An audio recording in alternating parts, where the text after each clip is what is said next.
Salut, une petite vidéo pour montrer un peu l'avancement du coup de la valise de formation. Donc là, la petite carte magique,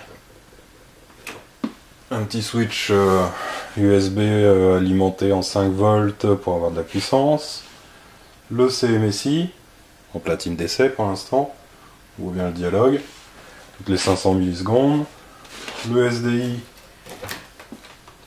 avec un convertisseur USB 422, pareil on voit le dialogue, qu'on retrouve ici, là toutes les secondes, pas besoin de plus, c'est juste pour reprendre l'information des points.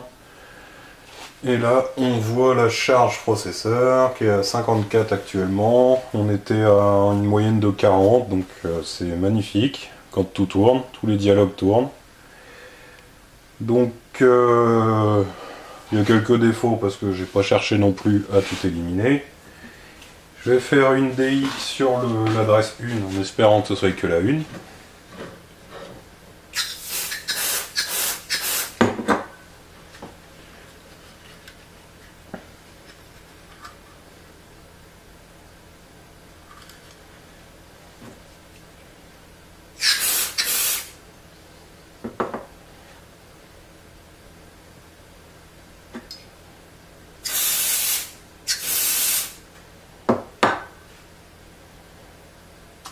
C'est magique, ça marche pas, alors que je viens de faire l'essai.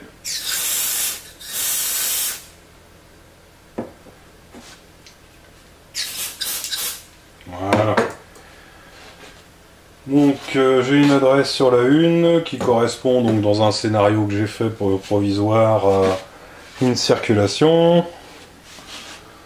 On peut voir donc le compartimentage allumé, sécurité, commande, le désenfumage, sécurité, commande et le moteur. Donc, je vais faire un arrêt moteur, le relais s'est coupé, défaut de sécurité, on remet normal, voilà. Donc les commandes de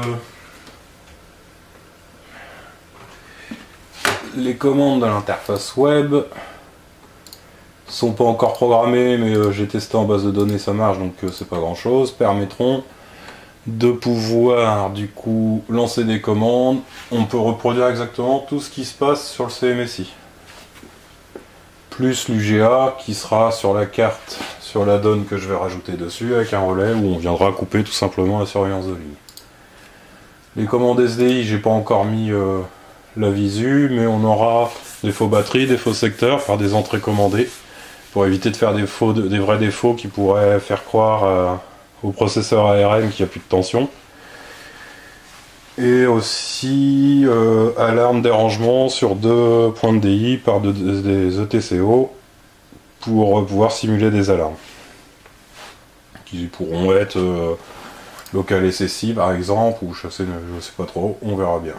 Donc là on voit bien le CMSI qui a repris toutes les infos, on est bien en sécurité, les 2 commandes. Si je fais une commande d'arrêt moteur, on voit bien que ça clignote là, et on voit bien que le bouton est allumé. Je vais réarmer.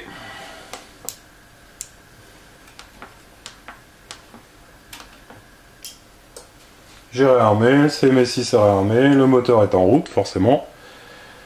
Donc on est en défaut d'attente sur le moteur. On le retrouve ici. Donc si je fais un arrêt moteur, j'arrête bien mon moteur, on voit bien que le relais s'est éteint. Le relais s'est rallumé. Je fais un réarmement du moteur. Voilà. Et on voit bien que toutes les infos se remettent à jour aussitôt sur l'écran. On va essayer l'adresse 2, l'adresse 2 qui correspond à juste un compartimentage.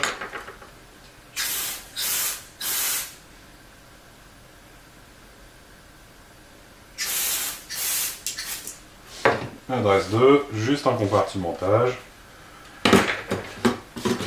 Donc j'ai mon adresse 2 ici. On voit bien juste le compartimentage, la commande.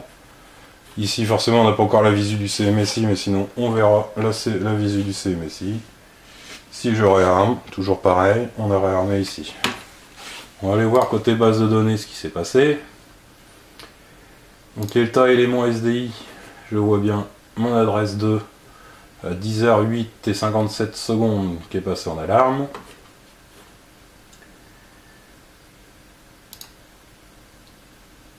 Ça c'est le site par défaut, c'est pour une future configuration si on veut pouvoir configurer plusieurs sites différents. Par défaut, il va dessus, ce qui est logique, puisque c'est un site par défaut. On voit bien l'alarme et la validation de l'interface qui l'a bien pris en compte. Si l'interface était éteinte, la validation ne serait pas prise en compte, et se met en compte que quand l'interface est allumée. Et en requête CMSI, ça va me permettre de pouvoir, je vais faire par exemple un défaut de sécurité sur le compartimentage par exemple. Ça c'est les requêtes qui seront envoyées par les boutons en fin de compte.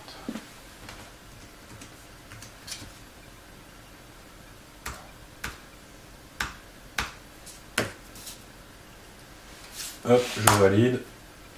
On voit bien, on est passé en défaut de sécurité. Et on le retrouve ici. Comme j'avais envoyé une requête défaut de sécurité, défaut d'attente, que je réarme, automatiquement ma requête va revenir à 0. Donc je vais passer en veille. Par contre, si j'étais en veille et que j'avais envoyé un défaut d'attente ou un défaut de sécurité en veille, au moment de la commande, j'aurais démarré en défaut de sécurité. Je me suis dit que ça serait un petit peu mieux.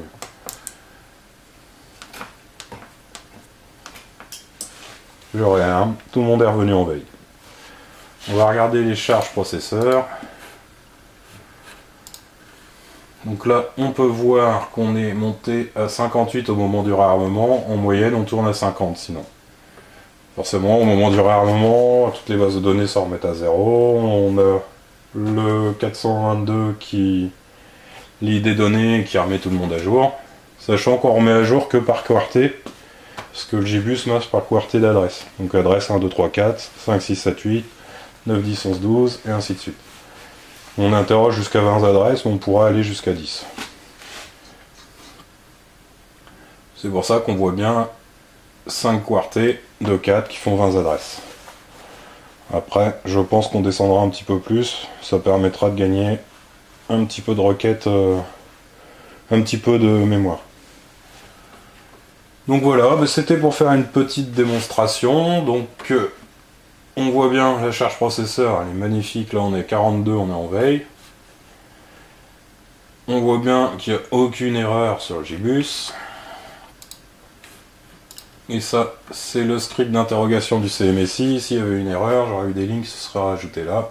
Et j'en ai pas. De toute manière, j'ai même prévu les erreurs. On voit que là sur les essais d'avant j'avais des erreurs. Et là les infos, démarrage, comme dialogue CMSI, ok. On va fermer. Et pareil pour côté interrogation CMSI. Ça c'est les erreurs que j'avais tout à l'heure quand j'ai fait des essais juste avant. On voit bien, dernière erreur à 9h31.